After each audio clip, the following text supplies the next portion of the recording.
In the name of the Father, and of the Son, and of the Holy Ghost. Amen. And they walked in the midst of the flames, praising God and blessing the Lord.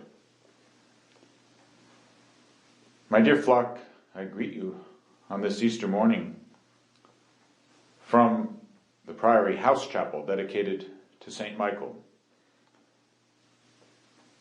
A tiny chapel which most of you have never seen.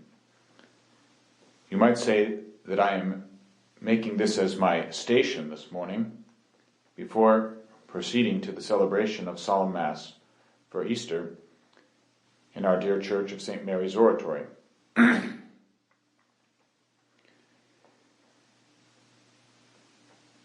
words that I quoted to you at the beginning of the sermon come from the 3rd chapter of Daniel. This 3rd chapter is very well known to all those who recite the divine office. Its most celebrated passage is the part known because of the word that begins it in the Holy Latin version, the Benedicite. It is a canticle which is sung, the office of lauds, on Sundays and feasts. It is the words of the 3 men thrown into the fiery furnace, who, as we are told, walked in the midst of the flames, praising God and blessing the Lord. Another part of this canticle is sung on Ember Saturdays, the Saturdays on which, from the most ancient times, priests and all the lower orders were ordained. On Holy Saturday, this 3rd chapter of Daniel is the last of the 12 prophecies, which are read before the blessing of the baptismal font. And whereas we usually hear the canticle on those other occasions, on Holy Saturday we hear as a prophecy the opening words of the 3rd chapter of Daniel, explaining why it is these 3 men were singing this canticle. It is because they refused to adore the golden statue erected by the king Nebuchadnezzar, and for which cause he has them bound and cast into the furnace which he had heated 7 times hotter than usual because of his rage against them for refusing to adore his idol.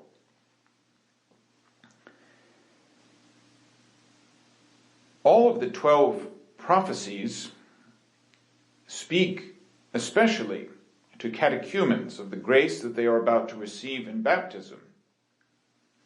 And yet, while so many of the other prophecies evoke images of water, this final prophecy, the one which catechumens would hear immediately before making their profession of faith and being baptized, speaks not of water, but of fire.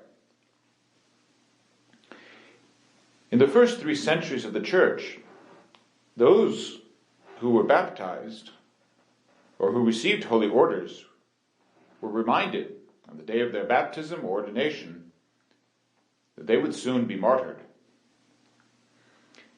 They would soon be confronted with furious powers of their time and would have to make a courageous response, as did 3 men in the time of Daniel. Behold, our God whom we worship is able to save us from the furnace of burning fire, and to deliver us out of thy hands, O King. And even if he will not, be it known to thee, O King, that we will not worship thy gods, nor adore the golden statue which thou hast set up. Upon making this courageous response to that wicked king, we are told immediately then these men were bound and cast into the furnace of burning fire with their coats, their caps, their shoes, and their garments. And they walked in the midst of the flames, praising God and blessing the Lord.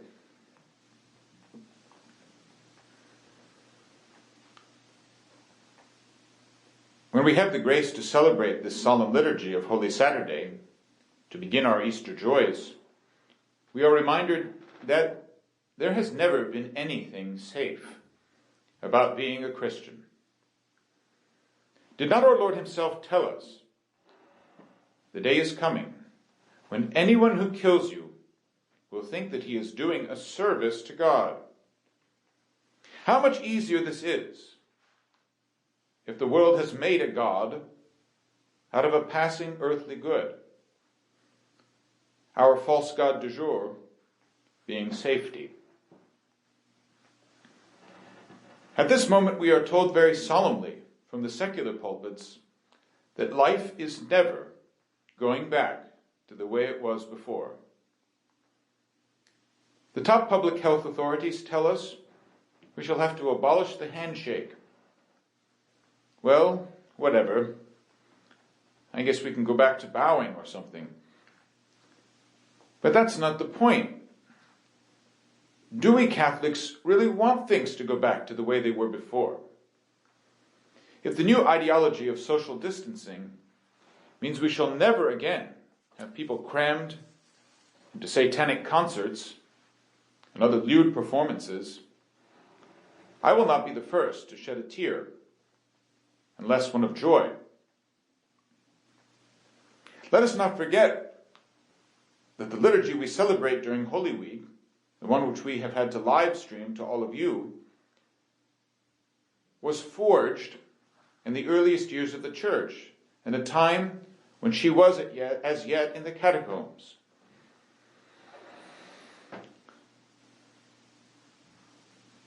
I must tell you, my children, that I do not believe that the end of the world is to come as yet.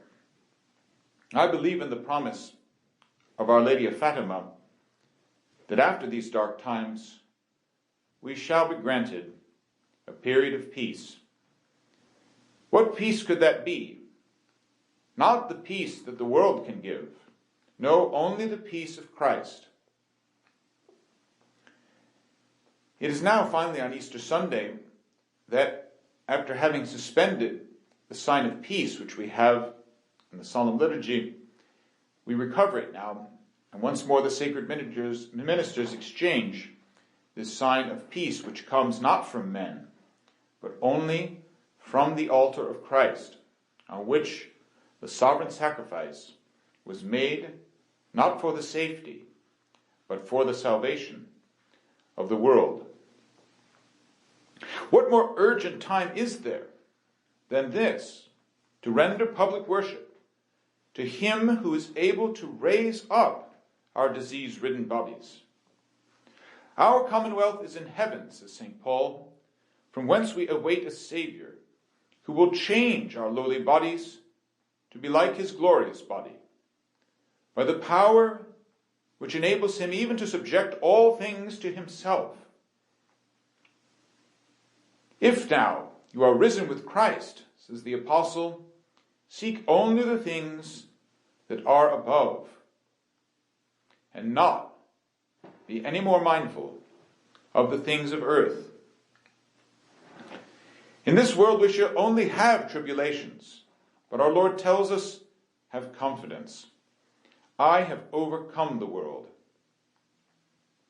What is the victory that overcomes this world, if not our faith? At this time, when we are called more than ever to make a very courageous act of faith, let us not doubt that the Church shall emerge victorious from this time of darkness.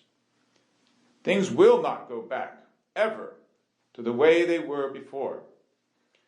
No, Christ shall bring us out of this time of obscurity, this time of terrible discouragement. We shall recover all of our holy churches, and the sacred liturgy, the liturgy of all ages, shall be celebrated solemnly throughout the world.